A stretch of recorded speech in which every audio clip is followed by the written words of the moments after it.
सर्वेभ्यो नमो नमः।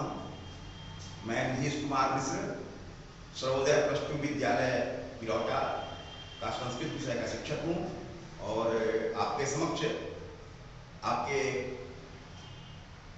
ट्यूशन भाग 2 पुस्तक को लेकर के आपके समक्ष मैं उपस्थित हुआ हूँ और आज से मैं आपके उस ट्यूशन भाग 2 का समापन मैं ही करूँगा।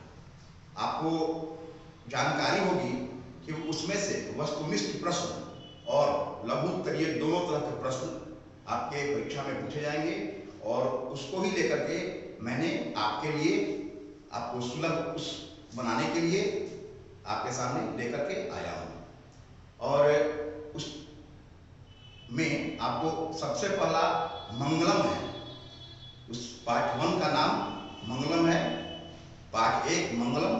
और आपको जानकारी भी होगी कि किसी भी कार्य का शुभारंभ करने के पहले हम लोग भगवान की स्तुति करते हैं, भगवत की कृपा की अपेक्षा करते हैं।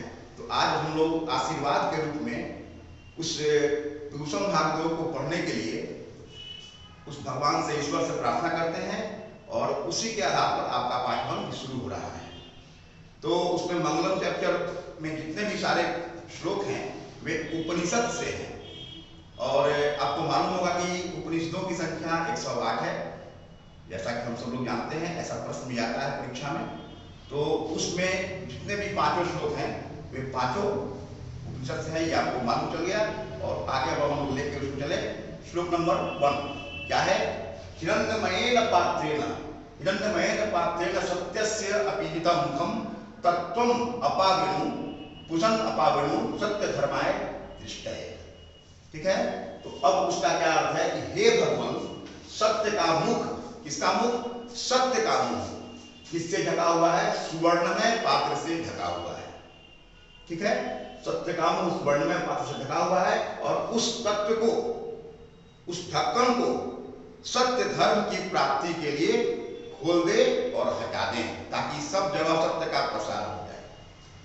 उपनिषद के जो जितने श्लोक हैं वे थोड़े कठिन मालूम पड़ते हैं आप लोगों के लिए भी और हम लोगों के लिए भी, थोड़ा सुलभ बनाना पड़ता है उसको। उसके मंत्र हैं तो उनको सुलभ बनाने के लिए हम लोग बनाए कि सत्य धर्म की प्राप्ति के लिए उसके ढक्कन को खोल दे ताकि सब जगह प्रचार हो जाए उस सत्य का। हो गया। नंबर 2, कि हम लोग परीक्षा को लेकर के चल रहे हैं, क्रैश कोर्स है, ये क्लास नहीं है, इसलिए पहले से आपको बहुत कम समय में आपको जल्दी में हम लोग लेके चलेंगे और महत्वपूर्ण बातें बताएंगे। इन 5 श्लोक का अर्थ बताने के बाद आपको मैं प्रश्न और उत्तर भी लिखवाऊंगा जो आपके लिए बहुत ही महत्वपूर्ण होंगे और आप लोग एक बार उसको पढ़ लेंगे तो और आपको समझ में आ जाएंगे। और जब आप पढ़ें तो पुस्तक को खोल करके रखें। ट्यूशन भाग 2 पुस्तक है, उसको खोल कर सामने रखें तो और अच्छा हो जाएगा आपके लिए भी और हमको भी पढ़ाने में सुविधा होगी। दूसरा है अनोरनियान महतो महिमान। अनोरनियान महतो महियान आत्मा अस्य जंतोर्निहितो गुहायाम। जंतोर्निहितो, जंतु के अंदर निहित गुफा में यह आत्मा, जंतु मतलब प्राणी, जितने भी संसार में प्राणी है उनके अंदर गुफा में स्थित यह आत्मा है और वह आत्मा सूक्ष्म से सूक्ष्म और महान से महान है। तो आगे क्या है भाई? तो ये तमक्रतुः पश्यति विद शोको। शोक रहित नहीं होते हैं। कौन? धातु प्रसादात महिमानम आत्मनः। कौन? विशेष बुद्धि वाले, मतलब कि साधारण बुद्धि वाले नहीं, जो विशेष बुद्धि रखते हैं ज्ञानी महात्मा, उनके लिए बात कही गई है। विशेष बुद्धि वाले भगवत कृपा से उसकी महिमा को देखते हैं। इसकी महिमा को, आत्मा की उस महिमा को देखते हैं और शोक रहित होते हैं, शोक नहीं करते हैं। आत्मा निकल जाता है शरीर से तो वे शोक नहीं करते हैं। हम लोग संसारी आदमी और हम लोग अल्प ज्ञानी व्यक्ति, हम लोग शोक करते हैं। आज साथ में थे, कल गुजर गए, तो हम लोग रोते हैं, बिलखते हैं, माया मोह में बंधे होते हैं। लेकिन जो विशेष बुद्धि वाले होते हैं वे भगवान की कृपा से, भगवत कृपा जरूरी है, वे महिमा को देखते हुए शोक नहीं करते हैं। वे जानते हैं कि जो आए हैं उनको जाना ही है। ये आत्मा के बारे में है। तीसरा है सत्यमेव जयते नान्वितम। सत्यमेव जयते नामृतम सत्येन पंथा विदते देवयानः। सत्य से ही देव का मार्ग प्रशस्त होता है, सत्य का ही अनुसरण करना चाहिए, सत्य की ही जीत होती है, नामृतम न अमृतम, झूठ की नहीं। ठीक है, आप सब जानते हैं कि सत्य की जीत होती है, असत्य की नहीं। और सत्य से ही देव मार्ग, मतलब कि जो हम लोग पहुंचते हैं, सबकी इच्छा होती है कि हम बार बार जन्म न लें इस धरती पर, तो हम लोग देव मार्ग का विस्तार होता है और उस मार्ग तक पहुंचते हैं, पहुंचने का प्रयास करते हैं। और उस मार्ग के द्वारा जो ऋषिगण हैं, विद्वज्जन हैं, ज्ञानी लोग हैं, उस सत्य के निकट पहुंचते हैं। वही सत्य है परम पुरुष परमात्मा। कहाँ पहुंचते हैं? जहां सत्य का भंडार हो। सत्य का भंडार हमारे पास नहीं है, सत्य का भंडार उस परम पुरुष परमात्मा के पास है। और कैसे पहुंचते हैं? वह मार्ग का नाम क्या है? देव मार्ग। तो सत्य से ही देव मार्ग का विस्तार होता है। चौथा है यथा नद्यः चंदमानाः, यथा नद्यः, जिस प्रकार नदियां बहती हुई समुद्रे अस्तम गच्छन्ति, समुद्र में मिल जाती हैं। कैसे? नाम रूपे विहाय, नाम रूप छोड़ करके, अपना नाम को छोड़ करके समुद्र में मिल जाती हैं। नदियां जहां से निकलती हैं और जहां मिलती हैं, वह दूरी तय करके वहां उनका नाम खत्म हो जाता है। जैसे गंगा नदी निकलती है गंगोत्री से और जाकर बंगाल की खाड़ी में मिलती है, तो बंगाल की खाड़ी में उनका नाम गंगा नहीं है, उसमें हो गया बंगाल की खाड़ी में विलीन हो गई। वो अपना नाम और रूप भी खत्म हो गया, रूप विस्तार हो गया और नाम तो खत्म हो ही गया।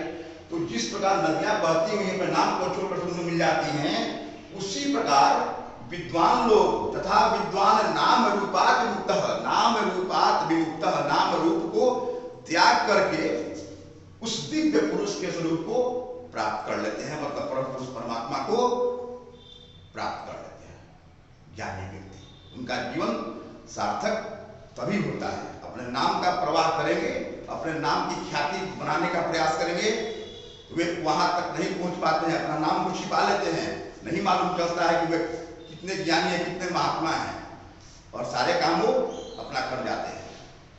पांचवा है वेदा अहम एतम पुरुषम महानतम, मैं उस महान पुरुष को, अहम एतम, उस महान पुरुष को जानता हूं।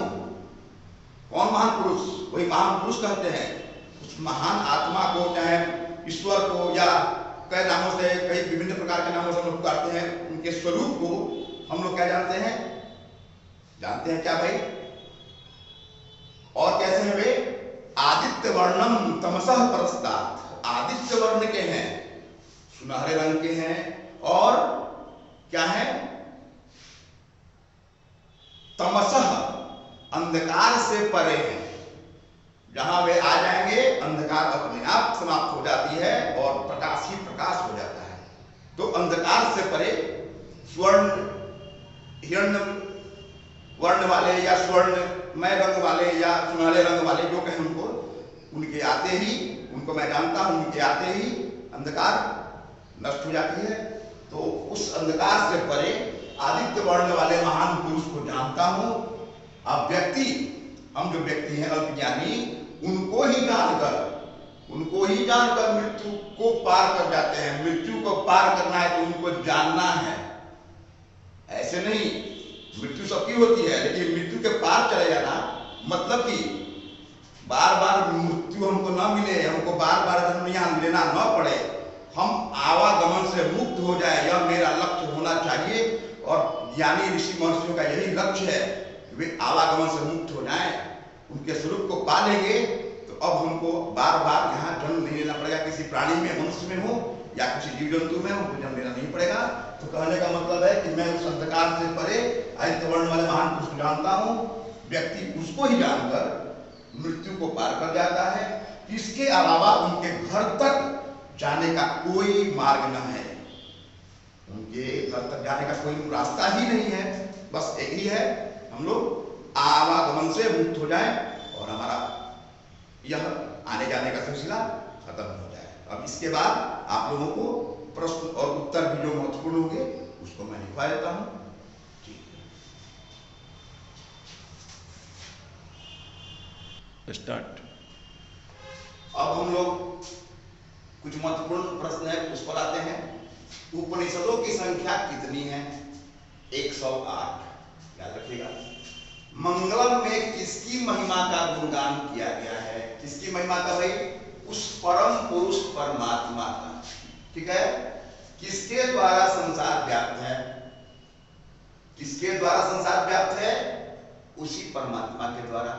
ये मैं लिखवा रहा हूं, कुछ प्रश्न बना करके लिखवा रहा हूं ताकि उससे आपसे छूटे नहीं। मंगलम पाठ में कितने श्लोक है? ये भी आता है कभी कभी। 5 श्लोक है, याद रखिएगा। मंगलम पाठ के श्लोक किस ग्रंथ से लिया गया है? बहुत महत्वपूर्ण क्वेश्चन है, मैं बोल दूंगा। क्वेश्चन महत्वपूर्ण होगा, बोल दूंगा। तो मंगलम पाठ के श्लोक किस ग्रंथ से लिया गया है? उपनिषद से। ठीक है। हिरण्यमय पात्र से किसका मुंह ढका हुआ है?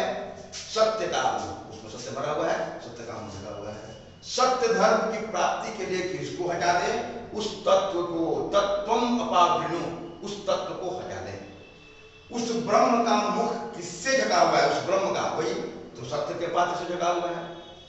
महतो महियान, महान से महान कौन है? अर्थ समझिए, महतो महियान, महान से महान कौन है? आत्मा। ठीक है। और अनूर्णियान माने सूक्ष्म से सूक्ष्म, वह कौन है? आत्मा। और किम जयम प्राप्नोति, किसकी जीत होती है? सत्य में वो जैसे सत्य की जीत होती है, सत्यम। ठीक है। स्टार्ट। अब अगला 12वां क्वेश्चन, किसकी जीत नहीं होती है? असत्य की। नान्वितम न अनृतम, असत्य, अनृतम मतलब झूठ, असत्य। असत्य की जीत नहीं होती है। कौन अपना नाम रूप छोड़कर समुद्र में मिल जाती हैं? सब जानते हैं, नदियां। देवयान का मार्ग किससे प्रशस्त होता है? किससे चौड़ा होता है? किससे उसका विस्तार होता है? सत्य से। साधक पुरुष को जानकर किसको पार, साधक जो है पुरुष को जानकर किसको पार कर जाते हैं व्यक्ति? किसको? किस चीज को? मृत्यु को। ऋषि महर्षि लोग किस स्थान को पाना चाहते हैं? ज्ञानी लोग किस स्थान को पाना चाहते हैं? ऋषि महर्षि उस स्थान को पाना चाहते हैं जहां सत्य का भंडार हो, सत्य का खजाना हो। परमात्मा किस वर्ण का है? परमात्मा है आदित्य वर्ण का। आदित्य वर्ण तमसः परस्ता, ठीक है ना, अंधकार से परे और सुनहरे रंग का है। ज्ञानी लोग अपने नाम रूप का त्याग कर किस स्थान को पाना चाहते हैं? उसी परमात्मा के दिव्य स्वरूप को, है ना। आएगा ऑब्जेक्टिव चिन्ह लगाने के लिए, तो उसमें चिन्ह लगा लीजिएगा। और मान लीजिए लघुत्तर में भी प्रश्न कभी पूछता है तो उसमें भी लिख लीजिएगा उस परम पुरुष परमात्मा के दिव्य स्वरूप को।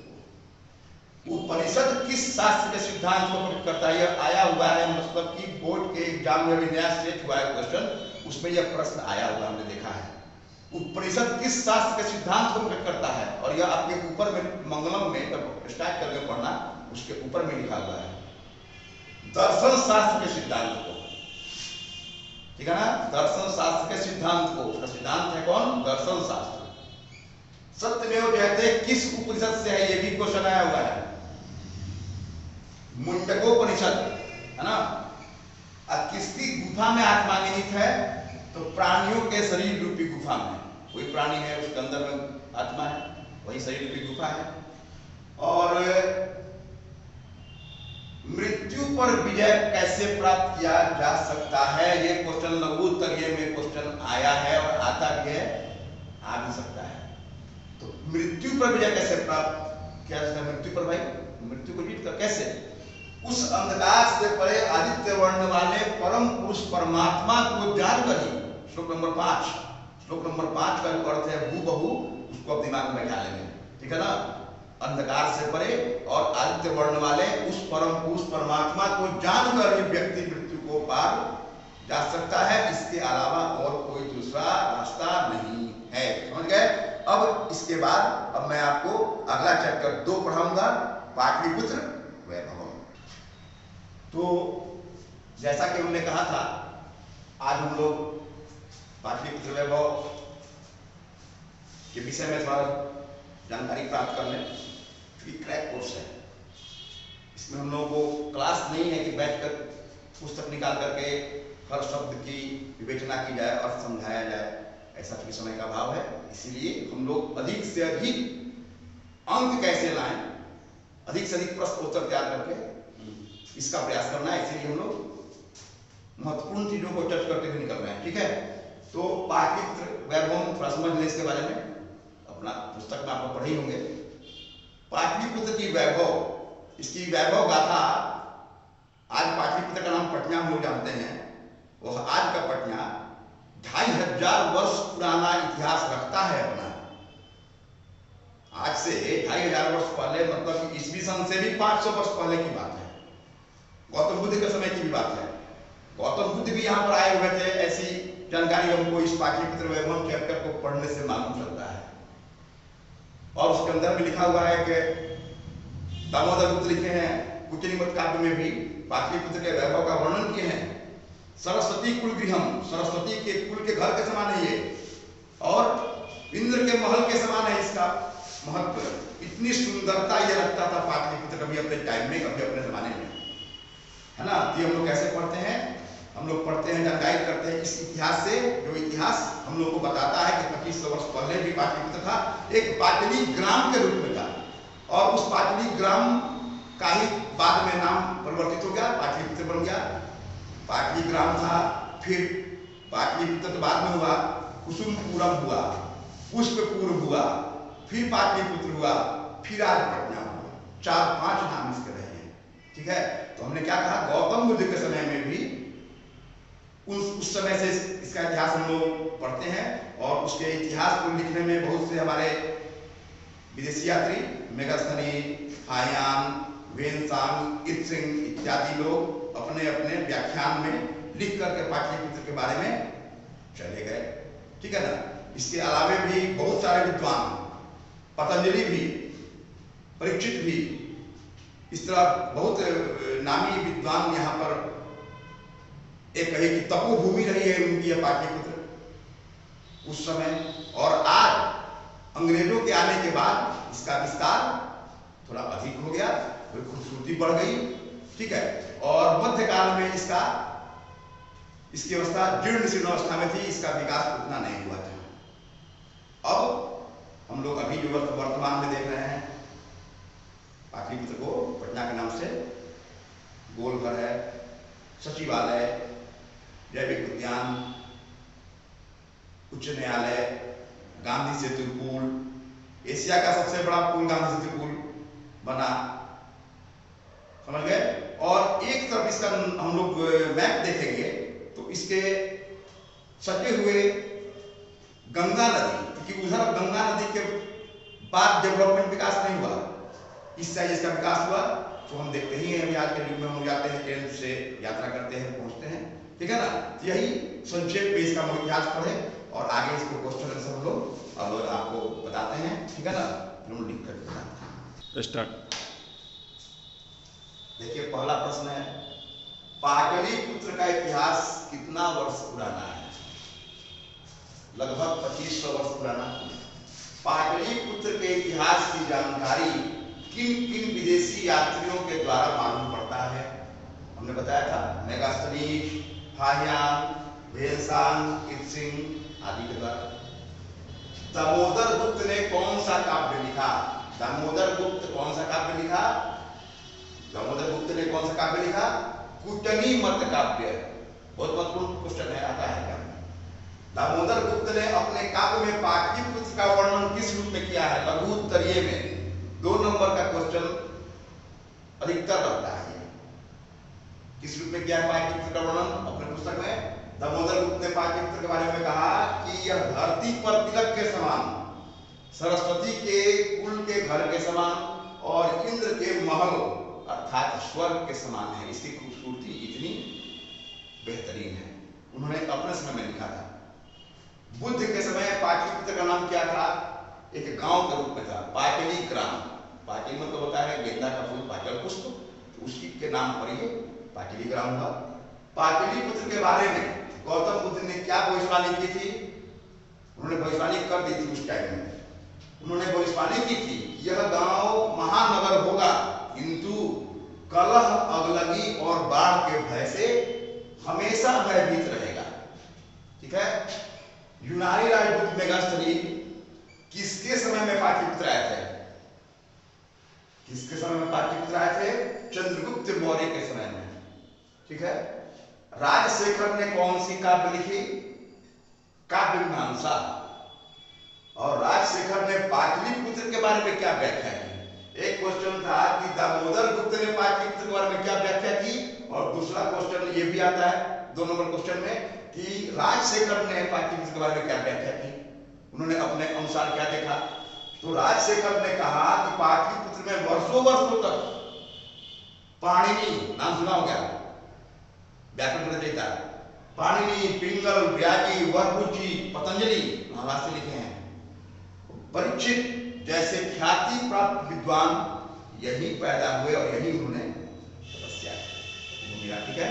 और आगे हम लोग इसके अलावे भी आगे प्रश्न उत्तर हम लोग इसको देखते हैं अभी इसके आगे। अब हम लोग देखें अगला प्रश्न है, पटना का प्राचीन नाम क्या था? पटना का प्राचीन नाम क्या था? पटना का प्राचीन नाम पाटलिग्राम, पुष्पपुर, कुसुमपुर, पाटलिपुत्र, ये 4 नाम याद रखिएगा। 2 नंबर के क्वेश्चन में पूछता है और वस्तुनिष्ठ में तो पूछता ही है। और एक बात और, तो लघुत्तरीय प्रश्न होते हैं वे 16 नंबर के होते हैं। ठीक है। और 16 नंबर मतलब 8 प्रश्नों का उत्तर देना होता है। तो जितने आपको अब की बार डबल क्वेश्चन का प्रारूप बनेगा। जैसे 8 आपको उत्तर देना है तो पहले 12 होता था या 13 होता था या 14 होता था, अब की बार 16 से कम नहीं होगा। उसी तरह वस्तुनिष्ठ में भी हम लोगों को 50 प्रश्न का उत्तर देना होता है और 60 होते थे पहले। अब की बार 50 का डबल 100 वस्तुनिष्ठ प्रश्न होंगे और उसमें से हम लोगों को 50 का चुनाव करना है, उत्तर देना है। ठीक है। तो कौमुदी महोत्सव अगला है, पाटलिपुत्र शब्द किस पुस्तक का सहारा लेकर प्रचलित था? पाटलिपुत्र शब्द है, यह भी एक प्रश्न है। क्यों, कौन सी पुस्तक, किसका, कौन सी रचना थी, उसको हम सहारा उसको लेकर के आगे उसका पाटलिपुत्र नाम रखे? पुत्तलिका रचना यह आपके पुस्तक में है। कौमुदी महोत्सव किस वंश के शासनकाल में प्रचलित था? गुप्त वंश के शासनकाल में। कौमुदी महोत्सव किस ऋतु में मनाया जाता है? यह भी प्रश्न है, शरद ऋतु में। ठीक है।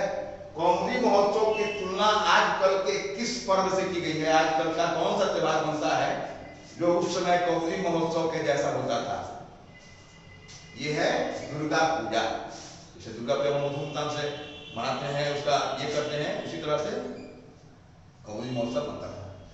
किस काल में पाटलिपुत्र जीर्ण अवस्था में रहा? मतलब उसका डेवलपमेंट विकास नहीं हुआ, जैसे था पहले वैसे ही रहा। कौन सा काल? मध्यकाल, बीच में, है ना। पाटलिपुत्र का नाम पटना किस काल में हुआ? वह भी मध्यकाल में ही हुआ। उत्तर मध्यकाल। सिखों के 10वें गुरु गोविंद सिंह का जन्म स्थान कहाँ है? जन्म कहाँ हुआ था? वह भी पटना में ही हुआ था। ठीक है। एशिया महादेश का सबसे लंबा पुल किस नदी पर बना? ये प्रश्न आता है, गंगा नदी पर। और पटना में दर्शनीय स्थान कौन कौन है? 2 नंबर का क्वेश्चन हमेशा पूछता है, इसलिए आप बता दिए दर्शनीय स्थान कौन कौन है, आपको मालूम भी होगा और आसान भी है। पटना में अनेक दर्शनीय स्थान है। एक तो है नहीं जैविक उद्यान, इसको कहते हैं चिड़ियाखाना, हम लोग कहते हैं, संजय गांधी जैविक उद्यान नाम है ना, वह है चिड़ियाखाना। ठीक है। गोवर्धन, संस्कृत में गोल हम कहते हैं। सचिवालय, हिंदी में लिखना है, उत्तर हिंदी में लिखना है, 2 नंबर क्वेश्चन आएगा तो। हनुमान मंदिर, गांधी मैदान, गांधी सेतु आदि। ठीक है। इस तरह से हम लोग पाटलिपुत्र वैभव का भी समापन